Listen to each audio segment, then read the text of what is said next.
Stories help us to understand the world around us.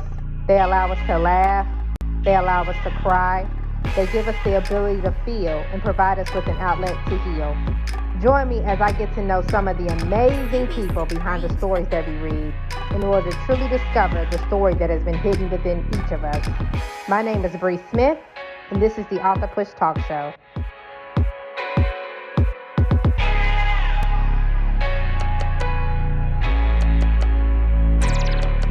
Welcome to the Author Push Talk Show. I am your host, Bre Smith, and today we have a lovely author who is going to be talking about her children's book that she has produced called I Love Being Brown. Amaris Triplett is from East St. Louis, Illinois, and she comes from a large family where she is the second oldest of 5 sisters and 1 brother. She is married with an amazing son and 2 equally dynamic daughters. She loves being brown because it represents strength, beauty, intelligence, and creativity. Being brown is difficult and rewarding once you understand you come from royalty. Her mother and grandmother always told Amaris that she was beautiful and could accomplish anything. So please welcome to the show, Amaris Triplett. Thank you so much for being here with us today. Thank you so much for having me. I appreciate the opportunity. Yeah, no problem. So I absolutely loved your book. So I got a chance to actually read it last night.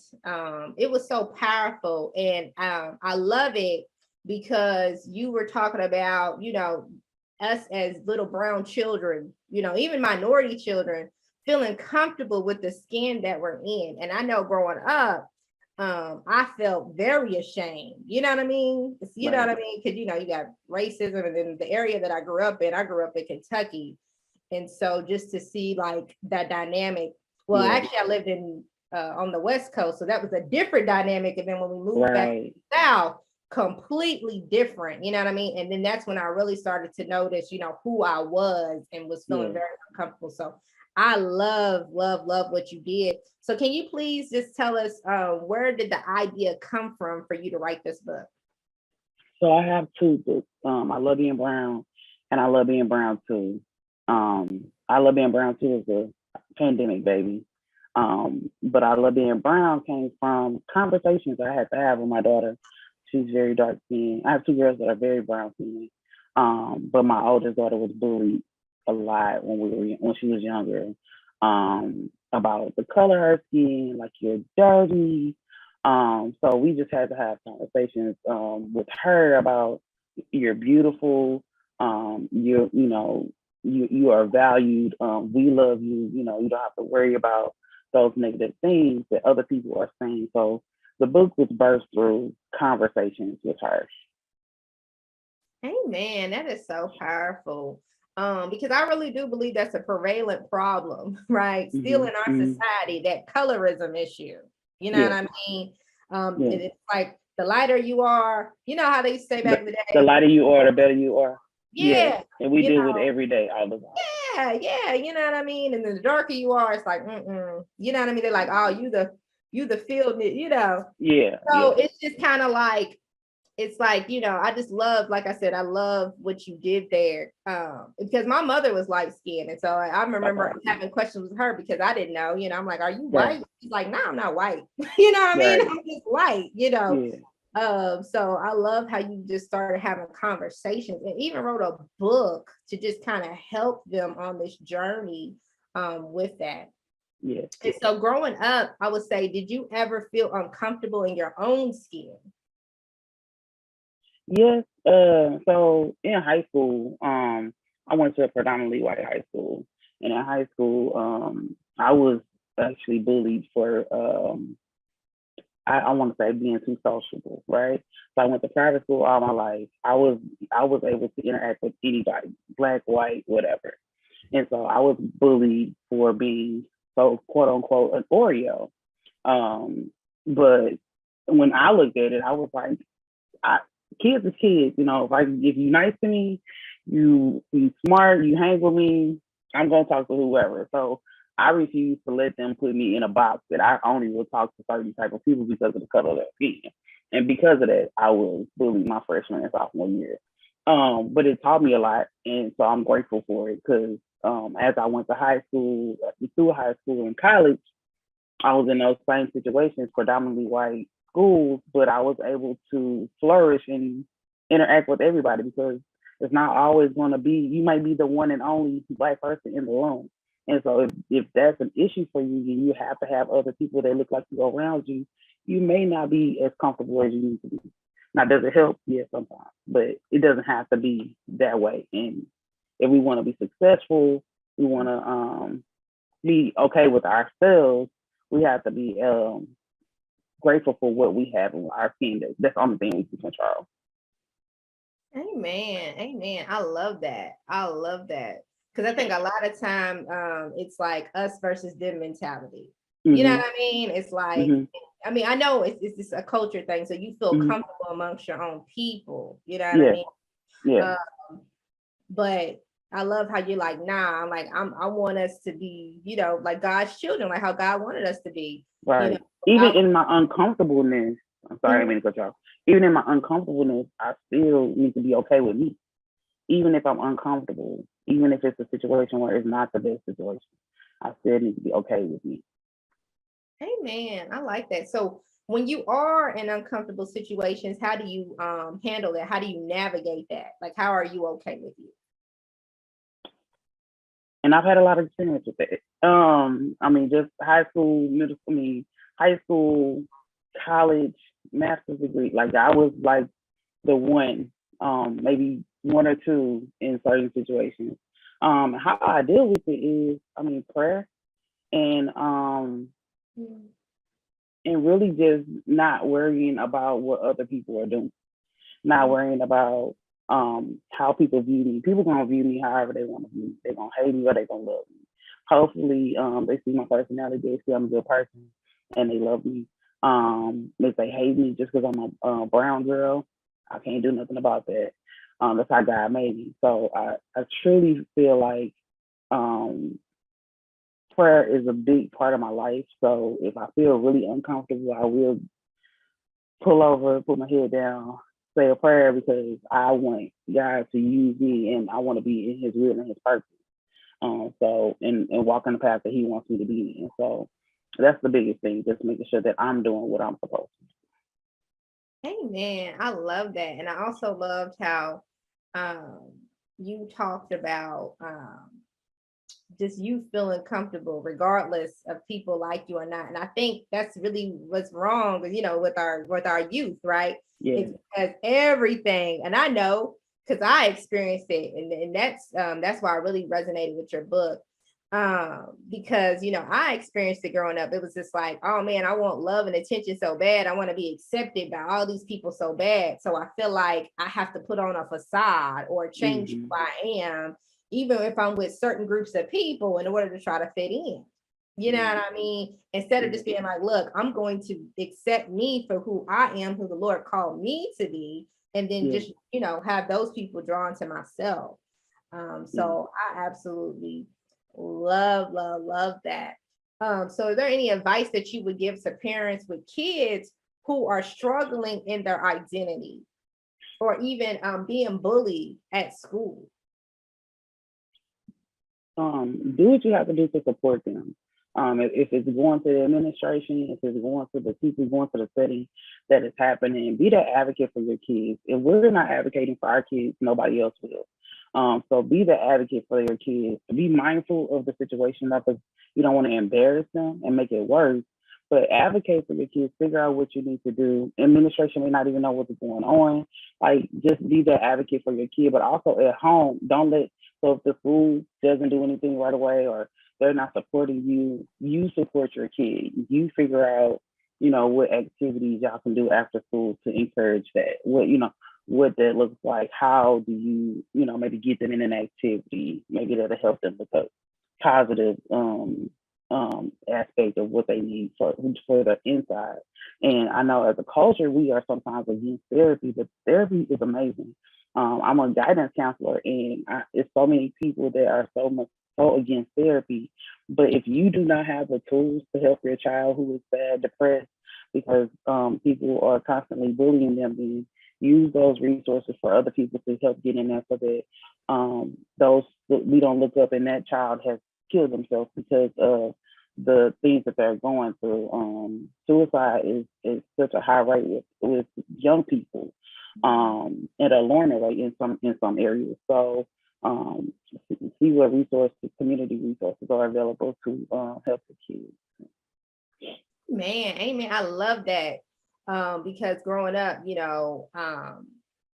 that's exactly how I was feeling. I felt very suicidal, because I felt like I was under the pressure, right? The pressure of trying to fit in school, and then feeling like I'm not being loved properly at home and being abused at home. So yes, I'm a big advocate of making sure that your children get the resources that they need, so as they get older, they're not carrying all that trauma, right? And they're unleashing it on the world, you know what I'm saying? And causing other people to bleed, around them because they're hurt. So I just want to say thank you for that. And then also I had a question. So what about those kids at home that are struggling, right? It's not just what's going on at school. Maybe it's something that's going on within the home. Maybe it's something that's going on within their neighborhood. Neighborhood kids can be awful too. Or like I said, maybe they're being bullied by, siblings, or maybe they're even being abused in a home. What advice would you give for those situations? So in my work, usually what I tell kids, because I deal with kids that are going through a lot, have a lot going on. So try find a trusting adult. It may not be the counselor all the time. It may not be the principal all the time, but there's usually that really good, amazing English teacher or that math teacher who will listen to what's going on. Find a trusted adult, and if someone is hurting you, please tell someone. If you tell one person and they don't believe you, tell somebody else. But yeah, just find that trusting adult.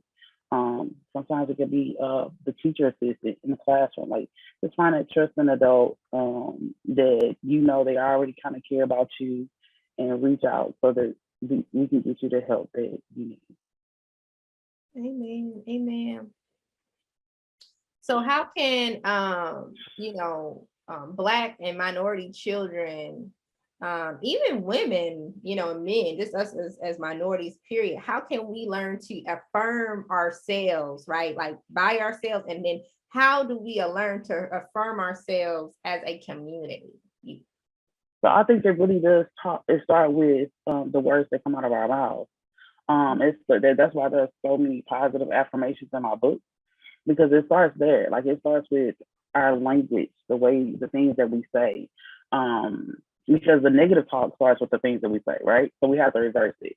It starts with those positive affirmations. It starts with those because they are really confidence builders. And as you speak things, then you speak it consistently, and then it will become a part of your language, and then you will start believing in it, right? So it starts with positive affirmations, affirming each other at home.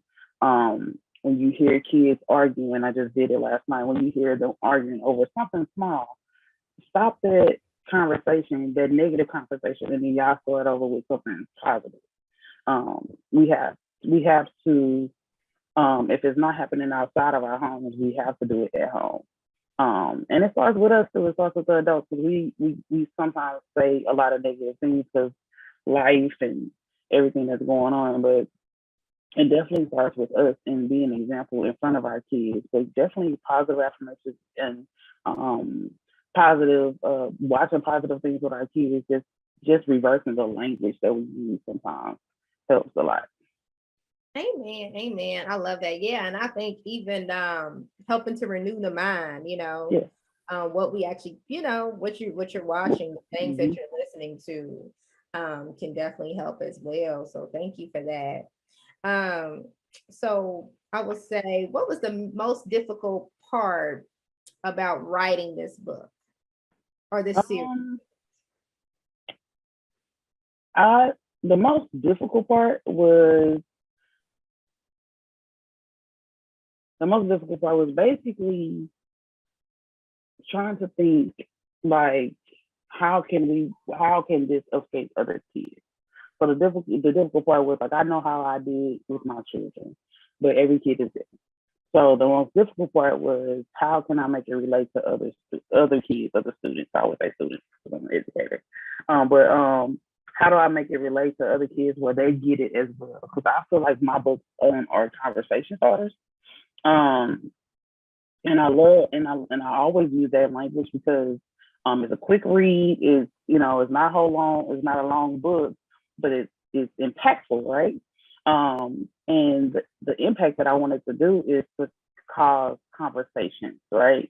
So we could talk to our kids about just give them a vision. Like some kids, like in regards to careers, they only want to do this or they only want to do that. But that's because mom does it and grandma does it, or dad does it and grandpa does it, but they don't think outside of, oh, I could be an engineer, unless they see engineers all the time, or I can do this, I can do that. So a conversation starter, not just encouraging our kids to love who they are, but also encouraging our kids to think bigger than their situation, think bigger than what's around them. If it's poverty around you, you don't always have to be in poverty. If it's crime around you, you don't always have to deal with that. You can you can do whatever you put your mind to. So that conversation. Amen. Amen. I appreciate that. There is one thing I wanted to ask you. When you talked about, because yes, in the book you did talk about like just the different careers that kids can do. Because a lot of times kids want to either be rappers, they want to be dancers, singers, basketball players. Yeah, you know what I mean, sports athletes, but that's like what's glamorized, you know what I mean? I feel like a lot of times our community doesn't see another way out besides those things. And I think just even kids learning more, you don't even have, not everybody's meant to go to college, but there are vocational studies and trade schools that they can even attend, you know what I mean? Yeah. That will allow them to have a life that they desire. So I just say thank you for writing that as well. Is there anybody you would like to shout out or anything at this time? My family, my mother, my father, my sisters, my brothers, and my wonderful husband and my kids. Yes, they have had my back through this process. It has not been the best, it's been hard trying to get this done. And also my publishing company, Cocoon to Wings, and my illustrator Calvin is amazing. he brought my book to life. I cannot draw, so he brought it to life. That Calvin Reynolds is his name, but he brought it to life because I could not have done a better job. So I'm grateful for my village. That's what I call them. And without them, I would not be here. Amen. Amen. And where can people purchase your book? So they can go to my website in the direct links, which is DeAmorCreations.com, DEAMOR Creations. I have to think about how to spell .com, and also Barnes and Noble and Amazon. All right. Well, thank you once again, Amaris, for coming to be on the show today. I would love, love, love to have you back in the future, just to have more dialogue and conversations around this very important topic. Thank you guys so much for watching the Author Push Talk Show today. Until next time, I'm Bre Smith, and I will see you later. Yeah!